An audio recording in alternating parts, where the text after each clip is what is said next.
Thumbnail title देखकर तो आप समझ ही गए होंगे कि पॉलिटिकल साइंस का वन शॉट रिवीजन होने वाला है। केमिस्ट्री और बायोलॉजी की प्रीवियस ईयर मैंने अपलोड की थी वन शॉट रिवीजन। अगर आपको देखना है तो आप जाकर देख सकते हैं।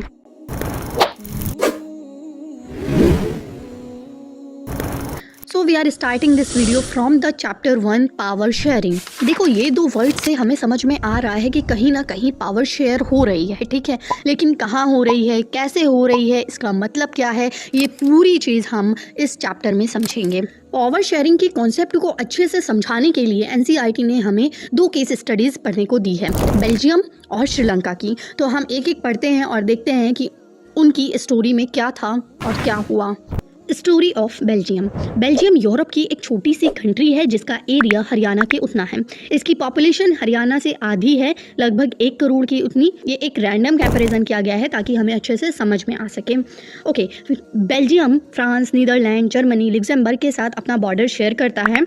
इस यूरोप की छोटी सी कंट्री का जो एथनिक कॉम्पोजिशन है वो बहुत ज़्यादा कॉम्प्लेक्स है। जैसे कि बेल्जियम का जो फ्लेमिश रीजन है वहाँ पर डच स्पीकर लोग ज़्यादा हैं, और फिर उसके बाद वेलोनिया रीजन में 40% लोग फ्रेंच स्पीकर हैं, 1% लोग जर्मन स्पीकर हैं। अगर हम बेल्जियम की कैपिटल ब्रुसेल की बात करें तो इसका अपोजिट चल रहा है कंट्री से। यहाँ पर फ्रेंच स्पीकिंग कम्युनिटी ज़्यादा है, 80% फ्रेंच है और 20% लोग डच हैं। जो फ्रेंच स्पीकिंग कम्युनिटी थी वो डच स्पीकिंग कम्युनिटी के कंपैरिजन में ज़्यादा पावरफुल थी, ज़्यादा रिच थी।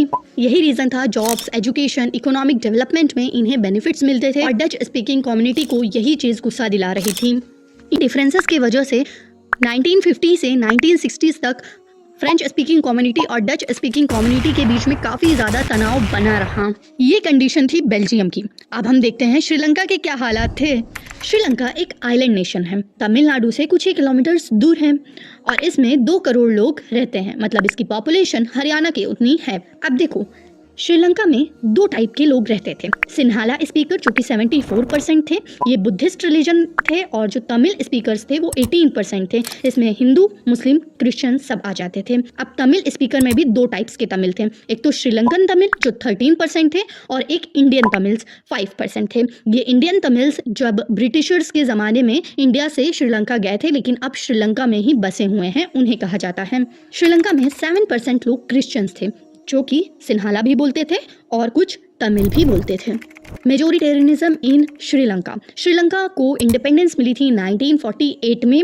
यहाँ पर भी एक डेमोक्रेटिकली इलेक्टेड गवर्नमेंट बनी थी, और उस गवर्नमेंट ने श्रीलंका में मेजोरिटेरियनिज्म कर दिया था।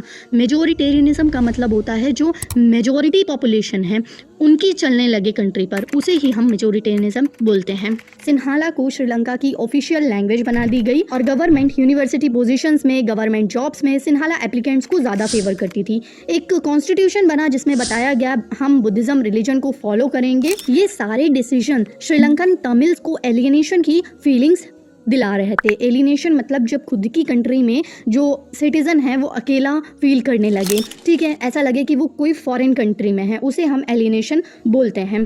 श्रीलंकन तमिल्स ने पार्टीज भी लॉन्च की जिसमें इनकी डिमांड थी तमिल को भी एक ऑफिशियल लैंग्वेज बना दिया जाए और रीजनल ऑटोनॉमी कर दी जाए। मतलब कंट्री तो एक ही रहेगी, लेकिन श्रीलंकन तमिल और सिन्हाला स्पीकर का रीजन अलग रहेगा, और इक्वालिटी कर दी जाए एजुकेशन, जॉब्स में। लेकिन उनकी ये डिमांड नहीं सुनी गई गवर्नमेंट के द्वारा। 1980 में बहुत ज़्यादा पॉलिटिकल ऑर्गेनाइजेशंस बनना स्टार्ट हुए जो कि डिमांड कर रहे थे इंडिपेंडेंट तमिल एलम। एलम मतलब होता है स्टेट। इंडिपेंडेंट तमिल स्टेट की मांग कर रहे थे जो कि नॉर्दर्न एंड ईस्टर्न पार्ट में बनता श्रीलंका के। गवर्नमेंट नहीं मानी इस डिमांड को भी, लेकिन बाद में ये छोटी छोटी लड़ाइयाँ सिविल वॉर में कन्वर्ट हो गई, और ये सिविल वॉर 2009 तक चली श्रीलंका में। इस सिविल वॉर में बहुत सारे लोगों के घर उजड़ गए, रिफ्यूजी बन गए। तो श्रीलंका का केस आपने पूरा पढ़ लिया है कि कैसे वहाँ के लोगों ने लड़ाई की थी और गवर्नमेंट ने क्या किया, सिन्हाला स्पीकर को सपोर्ट किया। अब हम पढ़ते हैं जो हमारी आधी बेल्जियम की स्टोरी थी, एकोमोडेशन इन बेल्जियम। बेल्जियम में जो लड़ाई हो रही थी फ्रेंच स्पीकिंग कम्युनिटी और डच स्पीकिंग कम्युनिटी के बीच में, उसमें गवर्नमेंट ने क्या किया, 1970 से 1993 तक बेल्जियम के कॉन्स्टिट्यूशन में 4 बार चेंजेस किए गए। और वो चेंजेस क्या थे, बेल्जियन मॉडल के एलिमेंट्स क्या थे, वो अब हम पढ़ते हैं। ये बोर्ड एग्जामिनेशन के लिए इंपॉर्टेंट भी बहुत है। फर्स्ट चेंज ये था कि सेंट्रल गवर्नमेंट में 2 मिनिस्टर कर दिए गए। फॉर एग्जाम्पल, अगर प्राइम मिनिस्टर होगा बेल्जियम का तो एक prime minister Dutch speaking community से होगा और दूसरा prime minister French speaking community से होगा। सेकेंड चेंज था, जो कुछ पावर थी सेंट्रल गवर्नमेंट की वो स्टेट गवर्नमेंट को दे दी गई ताकि वो अपने अपने रीजन स्टेट्स को अच्छे से संभालें, उनकी रिस्पॉन्सिबिलिटी अच्छे से लें। थर्ड चेंज था, बेल्जियम की कैपिटल ब्रुसेल की एक सेपरेट गवर्नमेंट बनाई गई जहां पर दोनों ही कम्युनिटीज़ के इक्वल रिप्रेजेंटेटिव्स थे। अब आप सोच रहे होंगे कि जर्मन स्पीकिंग कम्युनिटी भी तो थी, 1% ही थी, लेकिन थी तो उनके साथ तो ये अच्छा नहीं हुआ क्योंकि फ्रेंच और डच को तो इक्वालिटी मिल गई थी। इसको जानने के लिए हम पढ़ते हैं फोर्थ चेंज को। बेल्जियम में एक कम्युनिटी गवर्नमेंट बनाई गई जहां पर फ्रेंच स्पीकिंग मिनिस्टर थे, डच स्पीकिंग मिनिस्टर थे और जर्मन स्पीकिंग मिनिस्टर थे। और कम्युनिटी गवर्नमेंट का काम ये था कोई भी कल्चर को लेकर, लैंग्वेज को लेकर, एजुकेशन को लेकर लड़ाई ना करे। बेल्जियम का केस भी आपने पढ़ा और श्रीलंका का केस भी आपने पढ़ा। मुझे पता है आपको बेल्जियम का केस ही अच्छा लगा होगा क्योंकि वहाँ पर लड़ाई नहीं हुई, वहाँ की गवर्नमेंट ने बहुत ही सोच समझ के दोनों ही कम्युनिटीज़ के बीच में जो तनाव था उसको ख़त्म किया। वहीं पर श्रीलंका अपनी ज़िद पर अड़ा रहा, मेजॉरिटी पॉपुलेशन को सपोर्ट किया और आखिर में एक सिविल वॉर हो गई श्रीलंका में, राइट। तो यही होती है पावर शेयरिंग, जो कंट्री के बीच में जो पावर होती है, जो गवर्नमेंट होती है, वो आपस में पावर शेयर करते हैं, उसी को हम पावर शेयरिंग बोलते हैं पॉलिटिकल साइंस में। Why power sharing is desirable? First reason है इसका प्रूडेंशियल रीज़न।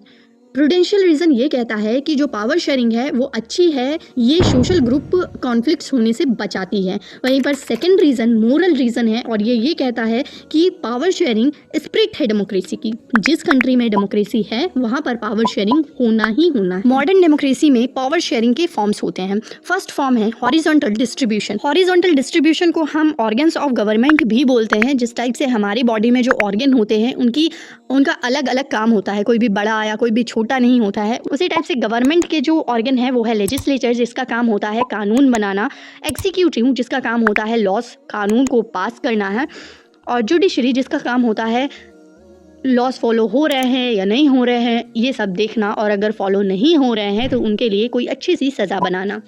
सेकेंड फॉर्म है फेडरल गवर्नमेंट, जिसे हम वर्टिकल डिस्ट्रीब्यूशन ऑफ पावर भी बोलते हैं। इसमें पावर ऊपर नीचे होती है, किसी की पावर कम होती है और किसी की पावर ज़्यादा होती है। जैसे कि सेंट्रल गवर्नमेंट की पावर ज़्यादा होती है, स्टेट गवर्नमेंट की कम होती है, और जो लोकल गवर्नमेंट होती है उसकी तो और भी ज़्यादा कम होती है। थर्ड फॉर्म है पावर डिफरेंट सोशल ग्रुप्स और रिलीजियस लिंग्विस्टिक ग्रुप्स में भी शेयर होती है। जैसे कि हमने कम्युनिटी गवर्नमेंट देखी थी बेल्जियम की, वो लैंग्वेज के बेसिस पर ही बनी थी। नेक्स्ट फॉर्म है पॉलिटिकल पार्टीज़ में भी पावर शेयर होती है। जब वो कॉलिशन कहते हैं, गठबंधन की सरकार बनाते हैं, उसे ही हम पावर शेयरिंग बोलते हैं पॉलिटिकल पार्टीज़ में। इंटरेस्ट ग्रुप, जब एक कम्युनिटी मिलकर प्रोटेस्ट करती है किसी एक चीज़ के लिए तब हम उसे इंटरेस्ट ग्रुप बोलते हैं। फॉर एग्जांपल अगर फार्मर को एक अच्छी क्वालिटी के सीड्स चाहिए तो फिर वो प्रोटेस्ट करेगी, वो भी पावर शेयरिंग का एक तरीका है, फॉर्म है। अगर एक कम्युनिटी मिलके प्रोटेस्ट कर रही है तब हम उसे इंटरेस्ट बोलेंगे, लेकिन अगर वो प्रोटेस्ट पूरी कंट्री में हो रहा है किसी चीज़ के लिए तब हम उसे प्रेशर ग्रुप बोलेंगे।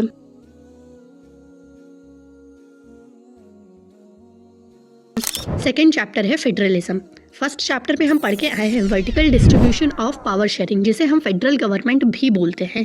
तो बस वही फेडरल गवर्नमेंट ही है फेडरलिज्म, जब सेंट्रल गवर्नमेंट, स्टेट गवर्नमेंट और लोकल गवर्नमेंट के बीच में जो पावर शेयर होती है उसी को हम फेडरलिज्म बोलते हैं। फीचर्स ऑफ फेडरलिज्म, पहला फीचर है कि फेडरल गवर्नमेंट में एक से ज़्यादा गवर्नमेंट होती है, मतलब एक सेंट्रल गवर्नमेंट होगी और एक स्टेट गवर्नमेंट तो होनी ही होनी है फेडरलिज्म। लेकिन इंडिया जैसी डाइवर्सिफाइड कंट्री में जहाँ पर अलग अलग कास्ट के लोग, रिलीजन के लोग रहते हैं तो प्रॉब्लम भी बहुत ज़्यादा होती है। तो लोकल गवर्नमेंट भी है। जो डिफरेंट टायर ऑफ गवर्नमेंट होता है, जैसे अगर हम सेंट्रल गवर्नमेंट की बात करें और स्टेट गवर्नमेंट की बात करें तो फिर वो गवर्न सेम सिटीजन को कर रही होती है। जैसे अगर यूपी की स्टेट गवर्नमेंट है और सेंट्रल गवर्नमेंट है तो सेंट्रल गवर्नमेंट भी यूपी के सिटीजन को गवर्न कर रही है और यूपी की स्टेट गवर्नमेंट भी यूपी को गवर्न कर रही है। तो वो गवर्न तो सेम सिटीजन को करते हैं लेकिन उनका एरिया ऑफ जुरिस्डिक्शन अलग अलग होता है, मतलब एरिया ऑफ कंट्रोल उनका जहाँ पर कंट्रोल होता है वो अलग अलग होता है। जैसे सेंट्रल गवर्नमेंट का पूरा इंडिया पर कंट्रोल होता है, स्टेट गवर्नमेंट का कुछ कुछ रीजन पर होता है। जितनी भी पावर और फंक्शन होता है डिफरेंट टायर ऑफ गवर्नमेंट का वो कॉन्स्टिट्यूशन में लिखा हुआ होता है, स्पेसिफाइड होता है। ये भी एक फीचर है फेडरलिज्म का कि कॉन्स्टिट्यूशन में कोई एक टायर ऑफ गवर्नमेंट नहीं ला सकती है, तीनों ही गवर्नमेंट को अच्छे से कंसर्न करना पड़ेगा, उसके बाद कहीं कॉन्स्टिट्यूशन में चेंजेस आ सकते हैं। अगर मान लो चेंजेस लाते लाते दोनों में कुछ फाइट हो गई तो तब जो जुडिशरी होता है वो एक्ट करेगा as an empire. Sources of revenue भी सारे गवर्नमेंट का स्पेसिफाइड होता है। फेडरल सिस्टम के दो ऑब्जेक्टिव्स हैं, पहले तो सब साथ में होने चाहिए, यूनिटी होनी चाहिए, और दूसरा सब अपने अपने रीजन के जो कल्चर है, रिलीजन है, वो सब फॉलो कर सकें। आइडियल फेडरलिज्म कहीं पर होता नहीं है, लेकिन फिर भी एनसीईआरटी में दिया हुआ है आइडियल फेडरल सिस्टम वो होता है जहाँ पर म्यूचुअल ट्रस्ट हो और सब साथ में रहें। टाइप ऑफ फेडरेशन गवर्नमेंट दो टाइप की होती है, कमिंग टुगेदर फेडरेशन सिस्टम और holding together federation system. Coming together federation system में जो इंडिपेंडेंट स्टेट्स हैं, ठीक है, जो कि कंट्री है, वो मिलकर एक बड़ी यूनिट बना देती है, तब उसे हम कमिंग टुगेदर फेडरेशन सिस्टम बोलते हैं, जैसे कि United states of America, Switzerland. Holding together federation system में एक बड़ी कंट्री या एक छोटी कंट्री जो कुछ भी है, ठीक है, एक कंट्री अपनी स्टेट्स को डिवाइड करती है। जैसे हमारी कंट्री में यूपी, महाराष्ट्र, ये सब स्टेट ही तो है, तो अपनी एक कंट्री स्टेट्स में डिवाइड करती है और तब वो फेडरल गवर्नमेंट बनाती है, जैसे कि India, Belgium. What makes India as federal country? देखो, जब हमारा कॉन्स्टिट्यूशन बना था तब थर्ड टायर ऑफ गवर्नमेंट नहीं थी, सिर्फ दो ही गवर्नमेंट थी, सेंट्रल गवर्नमेंट और स्टेट गवर्नमेंट। लोकल गवर्नमेंट का तो नाम ही नहीं था। लेकिन जब बहुत ज़्यादा प्रॉब्लम्स बढ़ने लगी तो लोकल गवर्नमेंट भी आई। लोकल गवर्नमेंट इंडिया की डेमोक्रेसी के लिए मतलब एक सबसे बड़ा एक्सपेरिमेंट था, और ये एक्सपेरिमेंट बहुत अच्छे से पास हो गया था। कॉन्स्टिट्यूशन ने यूनियन गवर्नमेंट और स्टेट गवर्नमेंट के कुछ लिस्ट बनाई हुई है। तो देखो, यूनियन लिस्ट है, स्टेट लिस्ट है और कंकरेंट लिस्ट है। यूनियन कम्युनिकेशन, फॉरेन अफेयर्स और करेंसी पर कंट्रोल सेंट्रल गवर्नमेंट का होता है। स्टेट लिस्ट की बात करें तो police, trade, commerce, irrigation, agriculture, ये स्टेट लिस्ट पर आती है। सभी स्टेट के ये सारे सिस्टम अलग अलग होते हैं, तो इस पर कंट्रोल स्टेट गवर्नमेंट का रहता है। कंकरेंट लिस्ट वो लिस्ट होती है जिस पर दोनों ही गवर्नमेंट लॉ बना सकते हैं, जैसे कि एजुकेशन, फॉरेस्ट, मैरिज, एडॉप्टेशन। अगर हम एजुकेशन की बात करें तो अगर किसी एक स्टेट के एजुकेशन के बारे में बात हो रही है तो फिर स्टेट गवर्नमेंट लॉ बनाएगी, लेकिन अगर पूरी कंट्री के बारे में बात हो रही है तो फिर सेंट्रल गवर्नमेंट को आना पड़ेगा। एक रेसिड्यूरी लिस्ट या रेसिड्यूरी सब्जेक्ट भी है जो कि इन तीनों लिस्ट में नहीं है। जब कॉन्स्टिट्यूशन बना था तब वो इतने ज़्यादा कॉमन नहीं थे, जैसे कि इंटरनेट, टेक्नोलॉजी, कंप्यूटर। तो इन सब को लेकर सेंट्रल गवर्नमेंट को थोड़ा सा बेनिफिट मिलता है। रेसिड्यूरी सब्जेक्ट्स पर सेंट्रल गवर्नमेंट लॉज बनाती है। देखो, इंडिया में सारे स्टेट्स इक्वल नहीं हैं, कुछ स्टेट्स को बेनिफिट्स मिलती है अलग से, जैसे कि अरुणाचल प्रदेश, जम्मू कश्मीर, मिजोरम। देखो, ये सारे इतने ज़्यादा खूबसूरत हैं, ठीक है, कि यहाँ पर कोई भी दूसरे स्टेट का सिटीज़न ज़मीन नहीं ले सकता है, घर यहाँ पर नहीं बनवा सकता है। क्यों? देखो, जम्मू कश्मीर को तो जन्नत बोलते हैं इंडिया की, तो वो इतनी ज़्यादा खूबसूरत है, अगर सभी वहाँ जाकर रहने लग जाएंगे तो वहाँ का जो खूबसूरती है वो चला जाएगा, ठीक है। तो अंडर आर्टिकल 371 वहाँ पर कोई भी लैंड नहीं ले सकता है। अरुणाचल प्रदेश, मिजोरम, जम्मू एंड कश्मीर। इंडिया में कुछ ऐसे एरियाज़ हैं कि वो बहुत ज़्यादा छोटे हो जाते हैं अगर हम उन्हें एक स्टेट का नाम दें, और अगर हम उन्हें एक सिटी का नाम दें तो फिर वो बहुत ज़्यादा बड़े हैं सिटी के लिए। तो ऐसे एरिया को हम यूनियन टेरिटरीज़ बोलते हैं। अब यूनियन टेरिटरीज़ पर कौन कंट्रोल रखता है, कौन सी गवर्नमेंट? तो यहाँ पर भी सेंट्रल गवर्नमेंट को बेनिफिट दिया जाता है। सेंट्रल गवर्नमेंट ही यूनियन टेरिटरीज़ के सिटीज़न को गवर्न करती है। अच्छा, क्या पावर शेयरिंग का मॉडल इंडिया में चेंज हो सकता है? मतलब आगे चल के अगर सिटीजन को लगे कि हमें फेडरल गवर्नमेंट नहीं अच्छी लग रही है तो क्या चेंज हो सकता है? बिल्कुल हो सकता है। उसके लिए पार्लियामेंट के लोअर हाउस और अपर हाउस का 2/3 मेजोरिटी अप्रूवल चाहिए होगा, और जितने भी स्टेट लेजिस्लेचर हैं उसका हाफ अप्रूवल चाहिए होगा, मतलब 14 लेजिस्लेचर का अप्रूवल चाहिए होगा, तब कहीं जाकर पावर शेयरिंग मॉडल इंडिया में चेंज हो सकता है। How is federalism practised in India? देखो, 1947 की इंडिया के मैप देख लो और आज का इंडिया का मैप देख लो तो काफ़ी ज़्यादा डिफरेंस तुम्हें देखने को मिलेगा, क्योंकि नए नए स्टेट्स बन गए हैं, जैसे कि उत्तराखंड, ठीक है। अब देखो, ये स्टेट्स कैसे बनते हैं? दो बेसिस पे बनते हैं, on the basis of language और on the basis of culture. जब पहले स्टेट्स बनते थे तो लोगों को लगता था हम जो है अपनी कंट्री को डिवाइड कर रहे हैं, नहीं, हम कंट्री की डेमोक्रेसी को और भी ज़्यादा अच्छा कर रहे हैं। देखो, अगर दो लैंग्वेज बोलने वाले लोग एक ही साथ रहेंगे, ठीक है, उनका कल्चर भी अलग अलग होगा, तो क्या होगा? आगे चल के लड़ाई ही तो होगी। इससे अच्छा है कि हम उसको डिवाइड कर दें, एक कल्चर वालों को एक स्टेट में रखें, दूसरे कल्चर वालों को दूसरे स्टेट में रखें, ठीक है। जो स्टेट लैंग्वेज के बेसिस पर बनते हैं उन्हें हम लिंग्विस्टिक स्टेट बोलते हैं। लैंग्वेज पॉलिसी, देखो हमें पता है कि इंडिया की कोई भी नेशनल लैंग्वेज नहीं है, 2 ऑफिशियल लैंग्वेज हैं, हिंदी और इंग्लिश। इंग्लिश के अलावा भी 21 अदर लैंग्वेज हैं जो कि इंडिया में बोली जाती हैं। स्टेट्स की भी अपनी अपनी ऑफिशियल लैंग्वेज होती है। 1965 में इंडिया में इंग्लिश का यूज़ ऑफिशियल पर्पस के लिए बंद हो गया था, तो जो नॉन हिंदी स्पीकर थे वो काफ़ी ज़्यादा डिमांड कर रहे थे कि इंग्लिश का यूज़ होना चाहिए ऑफिशियल पर्पस के लिए। तमिलनाडु में ये चीज़ काफ़ी ज़्यादा वॉयलेंट भी हो गई थी। सेंट्रल स्टेट रिलेशन, इंडिपेंडेंस के बाद स्टेट गवर्नमेंट और सेंट्रल गवर्नमेंट में एक ही पार्टी रूल करती थी। कभी कदार स्टेट गवर्नमेंट में दूसरी पार्टी रूल कर भी लेती थी, तो जो सेंट्रल गवर्नमेंट होती थी इंडिया की वो काफ़ी ज़्यादा सप्रेस करती थी स्टेट गवर्नमेंट को कि जो हम बोलेंगे वो तुम करोगे, ठीक है। 1990 के बाद कोalition गवर्नमेंट जब फॉर्म हुई, गठबंधन की सरकार जब बनी, क्योंकि किसी ने मेजोरिटी में वोट पाए नहीं थे तो गठबंधन की सरकार बनी, तब जाकर सेंट्रल गवर्नमेंट को स्टेट गवर्नमेंट की अहमियत पता चली कि अगर सेंट्रल गवर्नमेंट को हम बार बार सप्रेस करेंगे, ठीक है, तो अगली बार वो हमसे फ्रेंडशिप करने से मना कर दे, कोalition गवर्नमेंट फॉर्म करने से मना कर दे, तो सेंट्रल और स्टेट गवर्नमेंट का रिलेशन भी बहुत अच्छा होना ज़रूरी है। डिसेंट्रलाइजेशन इन इंडिया, जब थोड़ी पावर सेंट्रल गवर्नमेंट से और थोड़ी पावर स्टेट गवर्नमेंट से लेकर उसे लोकल गवर्नमेंट को दिया जाता है, उसी को हम डिसेंट्रलाइजेशन बोलते हैं। अभी हमने बताया लोकल गवर्नमेंट एक बड़ा एक्सपेरिमेंट था इंडिया की डेमोक्रेसी के लिए, तो लोकल गवर्नमेंट बनी क्यों? सबसे पहला क्वेश्चन ये, देखो मेरे घर में जितनी भी प्रॉब्लम्स हैं वो मुझे पता रहेगा, राइट? उसी टाइप से जो गांव में टाउन्स में प्रॉब्लम्स चल रही हैं वो वहाँ के लोकल पीपल को ज़्यादा अच्छी तरीके से पता रहेगा, उनके पास आइडियाज़ अच्छे होंगे और वो कम पैसों में उन प्रॉब्लम्स का सोल्यूशन भी निकाल लेंगे। तो देखो लोकल पीपल को कोई भी प्रॉब्लम आएगा वो सेंट्रल गवर्नमेंट स्टेट गवर्नमेंट के पास जाएगा नहीं, वो तो जाएगा लोकल गवर्नमेंट के पास ना। तो इसीलिए बनी लोकल गवर्नमेंट, ताकि लोकल पीपल भी पार्टिसिपेट कर पाए, इतनी ज़्यादा प्रॉब्लम्स इंडिया में ना बढ़े। देखो पहले तो लोकल गवर्नमेंट के इतने रेगुलरली इलेक्शंस होते नहीं थे, लेकिन 1992 में गवर्नमेंट ने डिसेंट्रलाइजेशन के लिए कई स्टेप्स लिए, जैसे कि इलेक्शंस रेगुलरली होने लगे, बैकवर्ड क्लासेस के लिए सीट रिजर्व कर दी गई, 1/3 सीट्स विमेन के लिए रिजर्व की गई, एक independent body state election commission बनाई गई जो कि पंचायत और म्यूनिसिपल कॉरपोरेशन के इलेक्शन कंडक्ट करवाती थी। स्टेट गवर्नमेंट के लिए बहुत ज़्यादा ज़रूरी कर दिया गया कि वो अपनी पावर लोकल गवर्नमेंट के साथ शेयर करें, क्योंकि कुछ स्टेट में लोकल गवर्नमेंट को कुछ मानते ही नहीं थे, लेकिन अब काफ़ी ज़्यादा पावर आ गई है लोकल गवर्नमेंट के पास। लोकल गवर्नमेंट के कुछ मेरिट्स भी हैं, कुछ डीमेरिट्स भी हैं, जैसे कि विमेन को रिप्रेजेंटेशन मिला, और अच्छी बात यह है 36 लाख इलेक्टेड विमेन रिप्रेजेंटेटिव हमें पंचायत और म्यूनसिपैलिटीज़ में देखने को मिले। गवर्नमेंट इंडिया की, या फिर हम बोले इंडिया की डेमोक्रेसी बहुत ज़्यादा डीप हो गई। लिमिटेशन ये है कि अभी भी कहीं कहीं इलेक्शन इतने रेगुलरली नहीं होते हैं और स्टेट गवर्नमेंट लोकल गवर्नमेंट से पावर शेयर करने को राज़ी ही नहीं है। टाइप्स ऑफ लोकल गवर्नमेंट, एक रूरल लोकल गवर्नमेंट है और एक अर्बन लोकल गवर्नमेंट। तो रूरल लोकल गवर्नमेंट को हम पहले पढ़ते हैं। रूरल गवर्नमेंट में पहले तो ग्राम पंचायत होती है जो कि गांव के लिए होती है, फिर कुछ ग्राम पंचायत मिलके ब्लॉक, मंडल या फिर पंचायत समिति जिसे हम बोलते हैं ये बनाते हैं, और फिर कुछ पंचायत समिति मिलकर जिला परिषद बनाते हैं, ठीक है। तो ये है local government.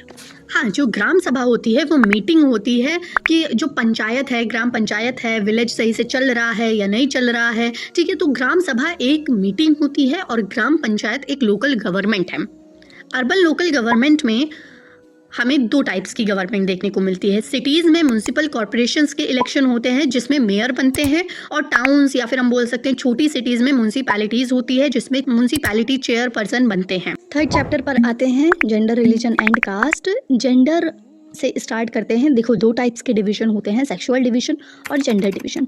Sexual division biologically होता है, मतलब ये बोलता है फिजिकली जो मर्द और औरत होते हैं वो सेम नहीं होते हैं, लेकिन सोसाइटी ने दोनों को एक ही मान लिया है, और सोसाइटी ये मानती है कि जितने भी विमेन हैं वो घर का काम करेंगी और जितने भी मेन हैं वो बाहर का काम करेंगे, पैसे कमाएंगे। तो अब हम यहीं पे पढ़ते हैं सेक्सुअल डिवीजन ऑफ लेबर, मतलब जेंडर के अकॉर्डिंग लेबर मतलब काम को डिवाइड कर दिया जाता है। इसमें ये एक ऐसा सिस्टम है जहाँ पर जितने भी विमेन होती हैं फैमिली की वो घर का काम करेंगी, और जितने भी मेन होते हैं वो बाहर जाकर पैसे कमाएंगे। ऐसा नहीं है कि जो मेन होते हैं, आदमी होते हैं, वो घर का काम नहीं करते हैं, वो करते हैं, झाड़ू भी लगाते हैं, बर्तन भी धोते हैं, खाना भी बनाते हैं, लेकिन जब इन्हीं कामों के लिए उन्हें पैसे दिए जाते हैं तब वो करते हैं। Discrimination against women. Literacy rate की बात करें तो 54% विमेन का है और 76% मेन का है, जो कि विमेन का काफ़ी ज़्यादा कम है, क्योंकि इसलिए पेरेंट्स जितना भी रिसोर्स है वो सिर्फ अपने बॉयज़ के ऊपर स्पेंड करना चाहते हैं कि लड़का है, बड़े होकर हमें बड़े होकर हमारा सपोर्ट बनेगा।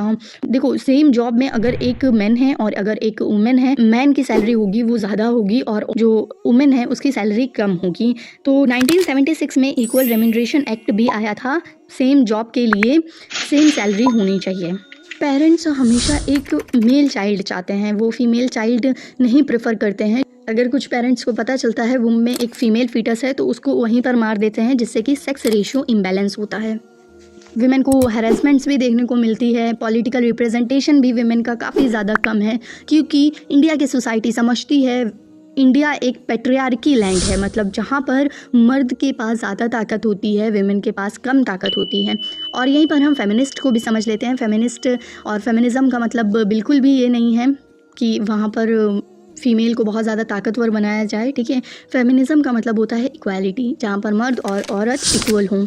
विमेन का पॉलिटिकल रिप्रेजेंटेशन काफ़ी ज़्यादा कम है। इसके प्रॉब्लम ये है, इलेक्टेड विमेन मेंबर लोकसभा में 14.36% थे 2019 में, स्टेट असेंबलीज़ में तो 5% से भी ज़्यादा कम थे। इंडिया में विमेन रिप्रेजेंटेशन काफ़ी ज़्यादा लो है अदर कंट्रीज़ के कंपैरिजन में। कैबिनेट्स जो होते हैं वो मेन से ज़्यादा डोमिनेट किए जाते हैं। अगर विमेन कोई मिनिस्टर भी होगी तब भी उसे मर्दों की सुननी पड़ेगी। इसके सोल्यूशन ये है, जैसे पंचायत और म्यूनसिपैलिटीज़ में 1/3 सीट्स विमेन के लिए रिजर्व करवाई गई थी, जिससे कि 10 लाख इलेक्टेड विमेन रिप्रेजेंटेटिव हमें मिले थे रूरल और अर्बन लोकल बॉडीज़ से। उसी टाइप से लोकसभा और स्टेट असेंबलीज़ में भी विमेन का रिप्रेजेंटेशन होना चाहिए। अब हम रिलीजन पर आते हैं, तो गांधी जी ने एक बात कही थी, रिलीजन को हम कभी भी सेपरेट नहीं कर सकते हैं पॉलिटिक्स से। उन्होंने ये भी कहा था कि पॉलिटिक्स को सारे रिलीजन से कुछ ना कुछ सीखना चाहिए, सारे रिलीजन हमको कुछ अच्छी बातें सिखाते हैं। तो ये तो हुई गांधी जी की बात। अब आप सोचो कि एक जगह है, वहाँ पर 2 रिलीजन के बीच में लड़ाई हो रही है, तो सबसे ज़्यादा पिटेगा कौन? जो कम होगा, ठीक है। तो गवर्नमेंट को चाहिए जो रिलीजन कम है उसको प्रोटेक्ट करे और प्रमोट करे। जिस भी रिलीजन में कुछ डिस्क्रिमिनेशन देखने को मिलता है तो फिर वहाँ पर गवर्नमेंट कुछ ना कुछ चेंज करती है। जैसे कि हिंदुज़म में सती प्रथा देखने को मिलती थी, जिसमें कि गवर्नमेंट ने काफ़ी ज़्यादा चेंजेस किए, और अनटचेबिलिटी देखने को मिलती थी, अभी भी है। अभी हम ये नहीं कह सकते पूरी तरीके से ख़त्म हो चुका है अनटचेबिलिटी, जो कि कास्ट सिस्टम का डिस्क्रिमिनेशन है, लेकिन हाँ कम पहले से हो चुका है। तो गवर्नमेंट इंटरफेयर कर सकती है अगर किसी रिलीजन में डिस्क्रिमिनेशन देखने को मिल रहा है। तो देखो, जब लोग अपने रिलीजन से बहुत ज़्यादा प्रेम करने लग जाएं और दूसरे रिलीजन को गंदा बुरा भला कहने लगें तो उसे हम कम्युनलिज्म बोलते हैं। What is communal politics? Communal politics वही पॉलिटिक्स जो कम्युनल लोगों के द्वारा खेली जाती है, ठीक है। जब वो पॉलिटिक्स के पीछे अपने रिलीजियस डिमांड्स को पूरी कर रहे होते हैं, मंदिर मस्जिद बनवा रहे होते हैं, उसे हम कम्युनल पॉलिटिक्स बोलते हैं। और दूसरे रिलीजन के बारे में बिल्कुल भी नहीं सोचते हैं, सिर्फ अपने रिलीजन के बारे में सोचते हैं। The theory of communal politics, communal politics की थ्योरी ही यही है कि रिलीजन बस बेसिस है, बेस है सोसाइटी का। सोसाइटी की फॉर्मेशन बस रिलीजन से होती है। एक रिलीजन का फॉलोअर एक ही कम्युनिटी से होगा। फंडामेंटल इंटरेस्ट सबके सेम होने चाहिए। अब ये थ्योरी गलत क्यों है? तो देखो, एक रिलीजन, सेम रिलीजन के जो लोग होते हैं उनके इंटरेस्ट अलग हो सकते हैं यार, उनकी अलग अलग चॉइसेस हो सकती हैं। तो अगर आप ये कह रहे हो कि एक रिलीजन का फॉलोअर एक ही कम्युनिटी से है तो फिर ये गलत है। और कम्युनल लोगों के अंदर ना फीलिंग ऑफ सुपीरियरिटी होती है, मतलब वो अपने रिलीजन को सबसे ज़्यादा सुपीरियर रखना चाहते हैं, सबसे ज़्यादा ऊपर रखना चाहते हैं और बाकी के रिलीजन को किनारे करना चाहते हैं। अपने रिलीजन को डोमिनेंट बनाना चाहते हैं, सबसे ताकतवर, और दूसरे के रिलीजन को बस अपने पॉलिटिकल यूनिट से सेपरेट करना चाहते हैं, जिससे कि बहुत ज़्यादा मैसेकर होते हैं, दंगे होते हैं, फसाद होते हैं। सेक्युलरिज्म वो चीज़ है जो कि ये कहता है रिलीजन और पॉलिटिक्स में जितनी ज़्यादा दूरी बनी रहे उतना ज़्यादा अच्छा है। इट मीन्स कि कंट्री की गवर्नमेंट या फिर स्टेट किसी को भी डिस्क्रिमिनेट नहीं करेगा on the basis of their religion. मतलब सभी को फ्रीडम होती है, वो किसी भी रिलीजन के इंसान हैं, वो किसी भी रिलीजन को फॉलो कर सकते हैं, कोई भी होली बुक्स पढ़ सकते हैं। और आपको पता है इंडिया एक सेक्युलर स्टेट है, इसका कोई भी ऑफिशियल रिलीजन नहीं है। अब इंडिया को क्या चीज़ सेक्युलर बनाती है? पहली बात तो इंडिया का कोई ऑफिशियल रिलीजन नहीं है। सेकेंड, फ्रीडम है सबको अपना अपना रिलीजन फॉलो करने की। थर्ड, अगर किसी रिलीजन में डिस्क्रिमिनेशन देखा जाता है तो उसमें कंट्री कुछ ना कुछ चेंजेस कर सकती है। कास्ट एंड पॉलिटिक्स, देखो अभी भी बहुत लोग हैं जो सोचते हैं कि हमें अपने कास्ट के लोगों के साथ ही उठना बैठना चाहिए, खाना पीना चाहिए, उन्हीं में शादी करनी चाहिए। ये बहुत चीज़ें ये बहुत कम हो चुकी हैं, लेकिन हम ये नहीं कह सकते कि इंडिया से कास्ट सिस्टम पूरी तरीके से ख़त्म हो चुका है। तो कम हुआ है। अब हम उसके कुछ फैक्टर्स जानते हैं। सोशल रिफॉर्म्स, लीडर्स जैसे कि गांधी जी, BR अम्बेडकर जी, ये एक ऐसी सोसाइटी बनाना चाहते थे जहाँ पर डिस्क्रिमिनेशन ना हो, इनइक्वालिटीज़ ना हो। सोशियो इकोनॉमिक चेंजेस, जब इकोनॉमिक डेवलपमेंट हुआ, अर्बनाइजेशन हुआ, एजुकेशन सबको मिली, तो फिर लोग समझने लगे कि ह्यूमन तो ह्यूमन होता है भाई, वो लोअर कास्ट का हो या अपर कास्ट का, डजेंट मैटर। इंडिया के कॉन्स्टिट्यूशन ने भी कास्ट बेस्ड डिस्क्रिमिनेशन को प्रोहिबिट किया। मैंने कहा था कि कास्ट सिस्टम अभी भी है, तो उसका रीज़न हम जानते हैं, क्योंकि अभी भी कई लोग हैं जो कि कास्ट सिस्टम पर बिलीव रखते हैं। सिंपल सा यही रीज़न है। अनटचेबिलिटी अभी भी ख़त्म नहीं हुई है। कास्ट इन पॉलिटिक्स, देखो पॉलिटिक्स में कास्ट बहुत होता है, ठीक है। पॉलिटिकल पार्टीज़ क्या करती हैं, अगर उन्हें पता है इस एरिया में वाई कास्ट ज़्यादा है, तो फिर वो किसी वाई कैंडिडेट को लेते हैं, मतलब उसी कास्ट के कैंडिडेट को लेते हैं और वहाँ के लिए वही इलेक्शन लड़ता है। वो बहुत लंबी फेंकता है, मैं तुम्हारे लिए ये कर दूंगा, वो कर दूंगा, सड़क बना दूंगा, ठीक है। जिससे कि कुछ सिटीज़न झांसे में आ भी जाते हैं और वो उन्हें वोट दे भी देते हैं। Due to universal adult franchise, ठीक है, उन्हें सबको इक्वल इंपॉर्टेंस देनी पड़ती है, ठीक है। कैंडिडेट को चाहे वो लोअर कास्ट का हो या फिर अपर कास्ट का हो, वो सभी से वोट मांगने चाहेंगे। अब हम पढ़ते हैं क्या इलेक्शन कास्ट ही से है, तो ऐसा बिल्कुल भी नहीं है। कुछ लोगों को पता होता है कि भाई ये सिर्फ लंबी फेंक रहा है, ऐसा कुछ भी नहीं होने वाला है, तो उन्हें जो सही लगता है वो उसे वोट देते हैं, ठीक है। और आपको पता है MP MLAs का इलेक्शन 2 या 2 से ज़्यादा बार कोई नहीं जीत सकता है, ठीक है, बार नहीं जीतता है, क्योंकि अगर सिटीजन जानते हैं कि वो अच्छे काम नहीं कर रहे हैं तो फिर बार उन्हीं को वोट नहीं देते हैं। पॉलिटिक्स इन कास्ट, अभी हमने देखा कास्ट इन पॉलिटिक्स, अब हम देखते हैं पॉलिटिक्स इन कास्ट। देखो सभी कास्ट अपने आप को बड़ा करना चाहती हैं, अपने आप को मेजॉरिटी में लाना चाहती है, ठीक है। तो फिर जो आसपास की कास्ट होती है उसके साथ वो ग्रुप कर लेती है ताकि वो थोड़ा सा ज़्यादा हो जाए, जैसे कि backward and forward caste groups. Caste politics में different kind of role play करती है, जैसे कि पॉजिटिव रोल्स में है दलित और OBC लोगों को बेटर एक्सेस मिल जाती है डिसीजन मेकिंग की, और निगेटिव रोल ये है कि कास्ट अगर पॉलिटिक्स में आएगी तो फिर डेमोक्रेसी हेल्दी नहीं रहेगी, कुछ ना कुछ वॉयलेंस ज़रूर होगा कंट्री में। अब हम पढ़ने जा रहे हैं अपना 4th चैप्टर, पॉलिटिकल पार्टीज़। देखो पॉलिटिकल पार्टीज़ एक ग्रुप होता है लोगों का जो साथ में आता है, इलेक्शंस लड़ता है, और अगर इलेक्शंस में जीत जाता है तो उसके बाद उसी पार्टी की गवर्नमेंट बनती है जो कि पावर को होल्ड करती है। पॉलिटिकल पार्टी इंडिया में बच्चा जानता है, ठीक है। BJP और कांग्रेस तो सभी जानते हैं। तो पॉलिटिकल पार्टीज़ क्या करती है ना, कभी कभार सोसाइटी को 2 पार्ट में डिवाइड भी कर देती है, 2 या 2 से ज़्यादा पार्ट में डिवाइड कर देती है। मान लो कि एक एरिया है और इस एरिया के आधे लोग BJP के सपोर्टर हैं और आधे लोग कांग्रेस के सपोर्टर हैं। आपको पता है कि BJP सपोर्टर और कांग्रेस सपोर्टर में अच्छी खासी लड़ाई होती है, तो इस तरीके से उन लोगों में लड़ाई होती है, सोसाइटी 2 भागों में बट जाती है। और जब पॉलिटिकल पार्टी सोसाइटी को डिवाइड करे तब उसको हम पार्टीशनशिप बोलते हैं। पॉलिटिकल पार्टीज़ के 3 कंपोनेंट्स होते हैं। लीडर्स जो कि बहुत ही ज़्यादा कम होते हैं, फिर उसके बाद एक्टिव मेंबर्स जो कि लीडर से ज़्यादा होते हैं, और फिर फॉलोअर्स आते हैं जो कि उस पॉलिटिकल पार्टी को सपोर्ट कर रहे होते हैं, उनको वोट्स देते हैं। अब हम पॉलिटिकल पार्टीज़ के फंक्शंस समझ लेते हैं। तो पार्टीज़ जो है इलेक्शंस कंटेस्ट करवाती हैं। इंडिया में जो पार्टी के लीडर्स होते हैं वो कैंडिडेट्स चूज करते हैं और वही इलेक्शंस लड़ते हैं। पॉलिटिकल पार्टीज़ डिफरेंट पॉलिसीज़ और प्रोग्राम्स के साथ आता है और उनकी पॉलिसीज़ ऐसी होती हैं कि सभी को पसंद आए। मतलब जो पॉलिटिकल पार्टी होती है वो वास्ट नंबर ऑफ ओपिनियंस को रिड्यूस कर देती है, क्योंकि पॉलिटिकल पार्टीज ज़्यादा से ज़्यादा वोट्स चाहती है। Political parties decisive role play करता है लॉज मेकिंग में। लेजिस्लेचर में ही लॉज जो है पास किए जाते हैं, जिसमें काफ़ी ज़्यादा डिबेट और डिस्कशन होती है। वहाँ पर सबसे ज़्यादा मेंबर्स उस पार्टी के होते हैं जो कि रूल कर रही है, ठीक है। जब लीडर कहता है कि हाँ ये लॉ बिल्कुल अच्छे हैं, तो उसी पार्टी के जो मेंबर्स होते हैं वो बोलते हैं हाँ बिल्कुल अच्छे हैं। वो अपना पर्सनल ओपिनियन नहीं रखते हैं, बल्कि अपनी पार्टी के लीडर की बात मानते हैं। तो इस टाइप से political party decisive role play करती है लॉज मेकिंग में। पॉलिटिकल पार्टीज फॉर्म होती है और गवर्नमेंट चलाती हैं। देखो पार्टीज रिक्रूट करती है लीडर्स को, उन्हें ट्रेन करती है और फिर उन्हें मिनिस्टर्स बनाती है। वही मिनिस्टर्स की गवर्नमेंट बनती है इलेक्शंस के बाद, अगर वो जीत जाते हैं तो इस टाइप से हम कह सकते हैं पॉलिटिकल पार्टीज गवर्नमेंट रन करती हैं। जो पॉलिटिकल पार्टी इलेक्शंस में हार जाती है वो रोल ऑफ अपोजिशन प्ले करती है, ठीक। और जो जीती हुई पार्टीज़ है अगर उसने कोई लॉज बनाए हैं जो कि सही नहीं हैं सिटीज़न के लिए, तो फिर ये अपोजिशन पार्टी उसको क्वेश्चन करती है, क्रिटिसाइज़ करती है। पॉलिटिकल पार्टी पब्लिक ओपिनियन को शेप देती है, ठीक है। वो हाईलाइट करती है इश्यूज़ के बारे में, ठीक है, अपनी आवाज़ उठाती है। पॉलिटिकल पार्टीज़ में जो मेंबर होते हैं वो पूरी कंट्रीज़ में फैले होते हैं। जब भी कहीं पर कोई प्रॉब्लम्स होती है तो कोई पॉलिटिकल पार्टीज़ प्रोटेस्ट भी करती है। जो पॉलिटिकल पार्टीज़ होती हैं वो गवर्नमेंट के कामों को, स्कीम्स को वो जनता तक पहुंचाते हैं। अच्छा, पॉलिटिकल पार्टी की ज़रूरत क्या है? अभी तो हमें लग रहा होगा ऐसी कोई ख़ास ज़रूरत नहीं है।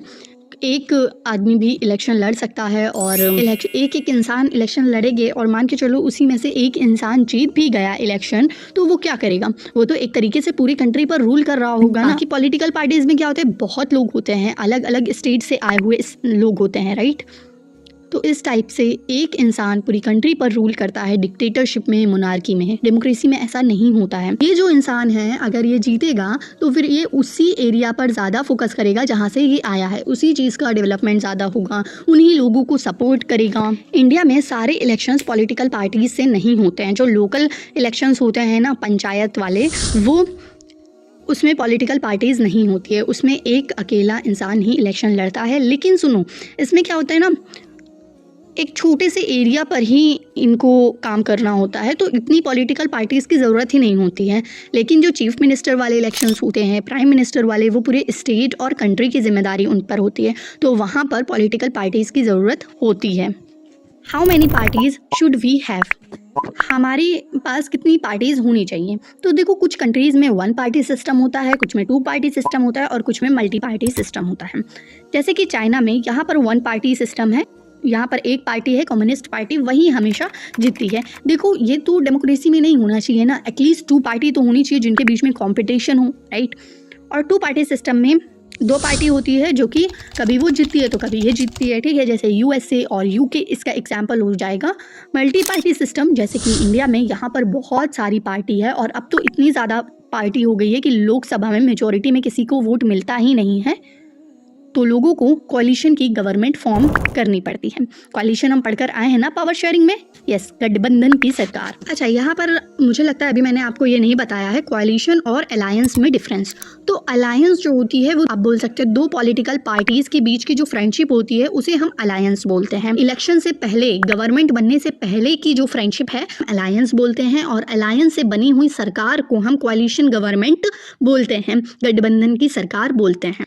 देखो, पार्टी को रजिस्टर करवाना होता है इलेक्शन कमीशन के पास, और इलेक्शन कमीशन सभी पार्टी को यूनिक सिंबल देता है। वो सिंबल उसी पॉलिटिकल पार्टीज़ के द्वारा यूज़ किया जाता है, कोई दूसरी पॉलिटिकल पार्टीज़ उस सिंबल को यूज़ नहीं कर सकती हैं, ठीक है। बहुत सारी रीजनल पार्टी है और बहुत सारी नेशनल पार्टीज़ हैं। कुछ कंडीशंस होती हैं तभी एक पार्टी रीजनल पार्टी बन सकती है और तभी एक पार्टी नेशनल पार्टी बन सकती है, तो वो देखते हैं।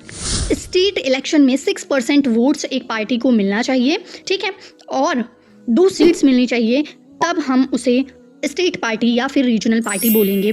और एक पार्टी अगर लोकसभा के इलेक्शंस में 6% वोट उसे मिल रहा है, या फिर असेंबली इलेक्शन में 4 स्टेट में 6% वोट्स मिल रहे हैं, 4 सीट मिल रही है लोकसभा में, तब वो पार्टी एक नेशनल पार्टी होगी।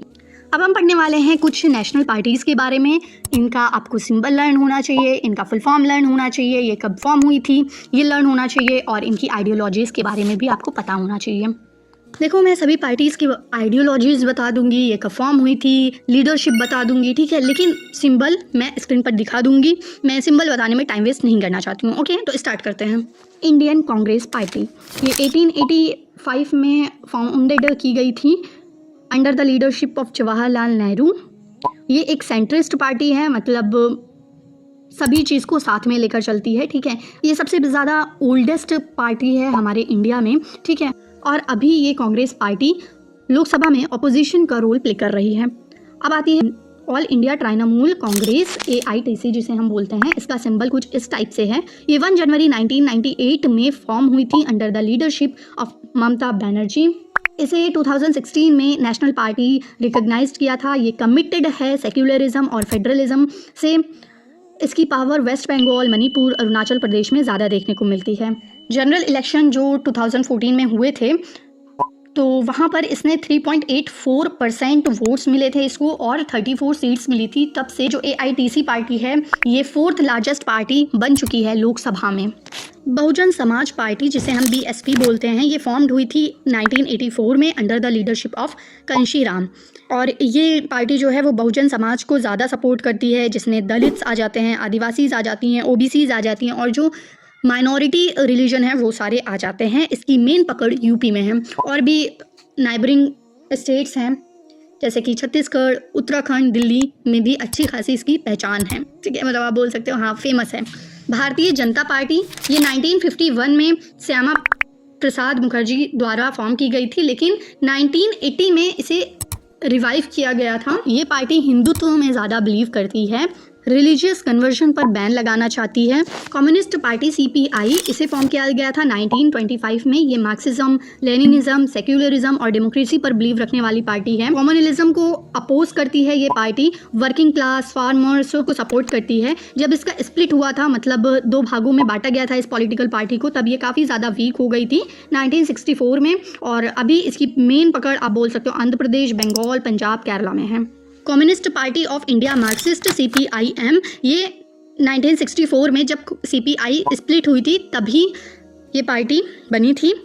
इसकी भी आइडियोलॉजीज लगभग वैसी है CPI की तरह। मार्क्सिज्म, लेनिनिज्म पर बिलीव रखने वाली है, सोशलिज्म, सेक्युलरिज्म, डेमोक्रेसी को सपोर्ट करती है और अपोज करती है इंपेरियलिज्म और कम्युनलिज्म। इंपेरियलिज्म आपको पता है, जब एक बड़ी कंट्री छोटी छोटी कंट्री पर कब्जा करने लगे उसे कहते हैं, और कम्युनलिज्म जब लोग रिलीजन को बहुत ज़्यादा अपना मानने लगे, मतलब अपने रिलीजन को बहुत अच्छा समझने लगे और दूसरे के रिलीजन को बुरा भला कहने लगे। राइट, हम ये सब पढ़कर आ चुके हैं। मेन पकड़ इसकी वेस्ट बंगाल, केरला और त्रिपुरा में है। नेशनल कांग्रेस पार्टी NCP, ये 1999 में फॉर्म हुई थी जब कांग्रेस पार्टी स्प्लिट कर गई थी। ये democracy, Gandhian secularism, equity, social justice and federalism पर बिलीव रखती है। इन 6 पार्टीज़ के अलावा भी कई पार्टीज़ हैं जो कि अपने अपने स्टेट में काफ़ी ज़्यादा फेमस होती हैं। ठीक है, अब जिन्हें हम स्टेट पार्टीज़ बोलते हैं। Challenges to political parties. देखो, हमें ऊपर से दिखाया जाता है कि इंडिया में डेमोक्रेसी है, लेकिन पॉलिटिकल पार्टीज़ के अंदर डेमोक्रेसी नहीं होती है। पॉलिटिकल पार्टीज़ के सारे मेंबर्स को बातें नहीं पता होती है, कुछ बात बताते हैं, कुछ बात नहीं बताते हैं। और इलेक्शंस लड़ने के लिए कितने ज़्यादा पैसे का यूज़ होता है ये सब तो हमें पता है। कभी कभी मसल पावर का भी यूज़ होता है, धमकियाँ दी जाती है कि तुम्हें हमें ही वोट देना है। मीनिंगफुल चॉइस, मतलब कि कुछ पॉलिटिकल पार्टीज़ जीतने के बाद अपनी आइडियोलॉजीज़ भी चेंज कर सकती हैं। कितने ज़्यादा वादे करते हैं, प्रॉमिसेस करते हैं कि हम ये बनवा देंगे, ये कर देंगे, वो कर देंगे इलेक्शंस के बाद, लेकिन इलेक्शंस बाद ऐसा कुछ भी नहीं होता है। How can parties B reformed? इसके लिए कॉन्स्टिट्यूशन ने भी कुछ ऑर्डर्स दिए, सुप्रीम कोर्ट ने भी और इलेक्शन कमीशन ने भी। तो सबसे पहले कॉन्स्टिट्यूशन वाला पढ़ते हैं। कॉन्स्टिट्यूशन में ये अमेंडेड है कि MLA और MP अगर अपनी पार्टी चेंज करेंगे तो ये लेजिस्लेचर में अपनी सीट खो बैठेंगे। सुप्रीम कोर्ट ने ये ऑर्डर पास किया था कि सभी कैंडिडेट को अपनी इन्फॉर्मेशन देनी पड़ेगी, उनके पास मनी कितना है, प्रॉपर्टीज़ कितनी हैं और इनके ऊपर कोई क्रिमिनल केसेस तो नहीं हैं। इलेक्शन कमीशन ने भी एक ऑर्डर पास किया था और वो ये था कि पॉलिटिकल पार्टीज़ में भी इलेक्शंस होने चाहिए। एक तरीके से बात की गई है कि पॉलिटिकल पार्टीज़ में भी डेमोक्रेसी होनी चाहिए और उनको फाइल करवाना चाहिए अपना इनकम टैक्स रिटर्न। इसका मीनिंग यही है कि वो कमाते कितना है। ये जो कॉन्स्टिट्यूशन ने लॉ बनाया है, सुप्रीम कोर्ट ने जो ऑर्डर दिया है, इलेक्शन कमीशन ने जो ऑर्डर दिया है, ये तो हो चुके हैं। ठीक है, पॉलिटिकल पार्टीज़ को रिफॉर्म करने के लिए हो चुके हैं। अब कुछ सजेशन हैं जो कि हमें करने चाहिए। एक लॉ बनाना चाहिए जिससे कि हमें पता चल सके कि पॉलिटिकल पार्टीज़ के अंदर चल क्या रहा है, कौन सी खिचड़ी पक रही है। बाहर से कैसे हैं वो तो हमें दिखता है, अंदर से किसी को कुछ पता नहीं है। ठीक है, और विमेन कैंडिडेट्स भी होनी चाहिए। डेट्स वाई 1/3 टिकट्स विमेन के लिए भी होने चाहिए और सभी स्टेट में फंडिंग इलेक्शंस होने चाहिए। मतलब कि एक लॉ बनाना चाहिए, आप बोल सकते हो, जिसमें बताया हो कि आप इतना ज़्यादा पैसे नहीं खर्च कर सकते हो इलेक्शन के ऊपर, या फिर आप इससे ज़्यादा पैसे खर्च नहीं कर सकते हो इलेक्शन जीतने के लिए। Outcomes of democracy. डेमोक्रेसी को आप डिटेल में पढ़कर आ चुके हो क्लास 9th में। ठीक है, इसमें हमें पढ़ना है डेमोक्रेसी के रिजल्ट कैसे हैं, आउटकम्स कैसे हैं। ठीक है, how do we assess democracies outcomes? Democracy को बेटर फॉर्म ऑफ गवर्नमेंट सब कहते हैं, लेकिन क्यों कहते हैं? क्योंकि डेमोक्रेसी सिटीजन के बीच में इक्वालिटी रखता है। ठीक है, किसी भी इंडिविजुअल की डिग्निटी को इन्हेंस करता है। अगर किसी के डिग्निटी पर, मतलब आत्मसम्मान पर कोई भी कुछ सवाल आ जाएगा तो फिर वो कोर्ट का दरवाज़ा ज़रूर खटखटाएगा। तो हम कह सकते हैं कि डिग्निटी को इन्हेंस करता है, किसी भी इंडिविजुअल की डिसीजन मेकिंग की जो क्वालिटी होती है वो इम्प्रूव होती है, क्योंकि बहुत सारे लोग होते हैं, ठीक है, कुछ अपना ओपिनियन रखते हैं, कुछ अपना ओपिनियन रखते हैं। इससे क्या होता है कि बहुत ही अच्छा लॉ आता है हमारे पास। कॉन्फ्लिक्ट्स को रिजॉल्व करने का भी मेथड हमको डेमोक्रेसी प्रोवाइड करती है, अपने मिस्टेक्स को भी करेक्ट करने का मौका हमें देती है। हर 5 साल में इलेक्शन होते हैं, अगर इस बार एक गवर्नमेंट सही से काम नहीं कर रही है तो उस पार्टी को हम वोट नहीं देंगे, दूसरी पार्टी को वोट देंगे, ठीक है। तो अपनी मिस्टेक्स करेक्ट करने का मौका देती है। और अगर लॉज बन चुके हैं लेकिन पब्लिक को वो लॉज नहीं अच्छे लग रहे हैं तो पब्लिक प्रोटेस्ट करके वो लॉज भी हटा सकती है, वो लागू होने से बचा सकती है, रोक सकती है गवर्नमेंट को। डेमोक्रेसी को लेकर पॉलिटिकल आउटकम्स पढ़ने हैं, जिसमें accountable and responsive government, transparency and decision making, legitimate government पढ़ना है। इकोनॉमिक आउटकम्स में हमें economic growth and development, reduction of inequality and poverty पढ़ना है। सोशल आउटकम्स में हमें accommodation of social diversity, dignity and freedom of the citizen पढ़ना है। उसके बाद कंक्लूजन। पॉलिटिकल आउटकम्स में सबसे पहले हम पढ़ते हैं अकाउंटेबल एंड रिस्पॉन्सिव गवर्नमेंट। जो डेमोक्रेसी है वो अकाउंटेबल गवर्नमेंट है। जब मिनिस्टर कुछ गलत लॉज बना देते हैं या कुछ गलत कर देते हैं तो वो सिटीजन को आंसरेबल होते हैं, सिटीजन को जवाब वो देते हैं, ठीक है। रिस्पॉन्सिव गवर्नमेंट भी है डेमोक्रेसी, क्योंकि जो मिनिस्टर्स होते हैं, ठीक है, वो ऐसे लॉज बनाते हैं जो कि पब्लिक को अच्छे लगें, पब्लिक के नीड्स के अकॉर्डिंग, पब्लिक के एक्सपेक्टेशंस के अकॉर्डिंग वो लॉज बनाते हैं, वो डिसीजन बनाते हैं, ठीक है। तो हम बोल सकते हैं डेमोक्रेसी रिस्पॉन्सिबल गवर्नमेंट भी है। Transparency and decision making, easy language में बोले तो फिर जो मिनिस्टर्स के बीच में जो खिचड़ी पक रही है ना, उसे हम ट्रांसपेरेंसी बोलते हैं। ट्रांसपेरेंसी डेमोक्रेसी में होती है, कोई भी न्यूज़ चैनल खोल लो, कोई ना कोई मुद्दे पर बात हो रही होती है, लेकिन कभी कदार डिसीजन मेकिंग का जो प्रोसेस है वो पैसे देकर छुपा दिया जाता है, ठीक है। लेजिटिमेट गवर्नमेंट मतलब जो सिटीजन को जायज़ लगे वो गवर्नमेंट, अच्छी गवर्नमेंट, ठीक है। तो हमें पता है डेमोक्रेसी में फ्री एंड फेयर इलेक्शंस होते हैं हर 5 साल में। तो फेयर इलेक्शंस तो हम नहीं बोल सकते हैं क्योंकि मसल पावर का भी यूज़ किया जाता है, बहुत ज़्यादा मनी का भी यूज़ किया जाता है, लेकिन हाँ, फ्री और रेगुलर इलेक्शंस ज़रूर होते हैं इंडिया में। तो यस, हम बोल सकते हैं लेजिटिमेट गवर्नमेंट होती है डेमोक्रेसी, क्योंकि लोग अपनी मर्जी से वोट्स देते हैं। इकोनॉमिक आउटकम्स में हमें economic growth, development, reduction of poverty, inequality, यही सब पढ़ना है। फर्स्ट हम पढ़ते हैं इकोनॉमिक ग्रोथ एंड डेवलपमेंट। तो डिक्टेटरशिप में हमें थोड़ी सी ज़्यादा इकोनॉमिक ग्रोथ देखने को मिली है, डेमोक्रेसी में कम, ठीक है, क्योंकि इकोनॉमिक ग्रोथ कुछ फैक्टर्स पे डिपेंड होते हैं, जैसे कि कंट्री की पॉपुलेशन क्या है, ग्लोबल सिचुएशन क्या है, एक कंट्री का अदर कंट्रीज़ के साथ रिलेशन कैसा है, इकोनॉमिक पॉलिसीज़ क्या है उस कंट्रीज़ की। सेकंड हम पढ़ते हैं reduction of inequality and poverty. देखो, डेमोक्रेसी में पॉलिटिकल इक्वालिटी तो हमें देखने को मिलती है, लेकिन इकोनॉमिक इक्वालिटी हमें देखने को नहीं मिलती है। रिच भी देखने को मिल जाते हैं और पुअर भी देखने को मिल जाते हैं। डेमोक्रेसी गरीबी भी नहीं चाहती है, लेकिन वो गरीबी मिटाने के लिए ट्राई करती है, लेकिन फेल भी हो जाती है। सोशल आउटकम्स में सबसे पहले हम पढ़ते हैं accommodation of social diversity. Sri Lanka और बेल्जियम का केस हम अच्छे से पढ़कर आए हैं। बेल्जियम में बहुत अच्छी डेमोक्रेसी बनी थी, तो फिर वहाँ पे एकोमोडेशन हुआ था, सब अच्छे से साथ में प्यार से रहने लगे थे। वहीं पर अगर हम श्रीलंका की गवर्नमेंट की बात करें तो फिर वो एक सोसाइटी के पार्ट को ज़्यादा सपोर्ट करती थी, तो वहाँ पे एकोमोडेशन के बजाय लड़ाई होना शुरू हो गई थी, सिविल वॉर हो गई थी। तो हम बोल सकते हैं कि डेमोक्रेसी में एकोमोडेशन होता है, ठीक है। Dignity and freedom of the citizen, तो डिग्निटी भी होती है सिटीजन्स की और फ्रीडम भी होती है सिटीजन को। देखो, हमारे इंडिया में ना लोग बहुत ही ज़्यादा एक्सपेक्टेशंस के साथ आते हैं, बहुत ही ज़्यादा कंप्लेन के साथ आते हैं, ठीक है। लोग बोलते हैं ये पार्टी अच्छी नहीं है, ये पॉलिटिकल पार्टी अच्छी नहीं है, या फिर इस गवर्नमेंट को ऐसा करना चाहिए, गवर्नमेंट को ऐसे लॉज बनाने चाहिए। तो ये गलत बात नहीं है, बहुत ही अच्छी बात है। इससे पता चलता है कि लोगों को डेमोक्रेसी से फ़र्क पड़ता है, लोगों को गवर्नमेंट से फ़र्क पड़ता है। और इंडिया में तो ये सभी की सोच है कि उनका एक वोट भी बाजी पलटा सकता है इलेक्शंस में। तो यस, ये बहुत ही अच्छी बात है डेमोक्रेसी में हमारे इंडिया में। पॉलिटिकल साइंस का 1 शॉट कंप्लीट हुआ। अब आप कमेंट सेक्शन में बताएं कि आपको नेक्स्ट वीडियो किस सब्जेक्ट पर चाहिए। Thanks for watching, listening and choosing my video.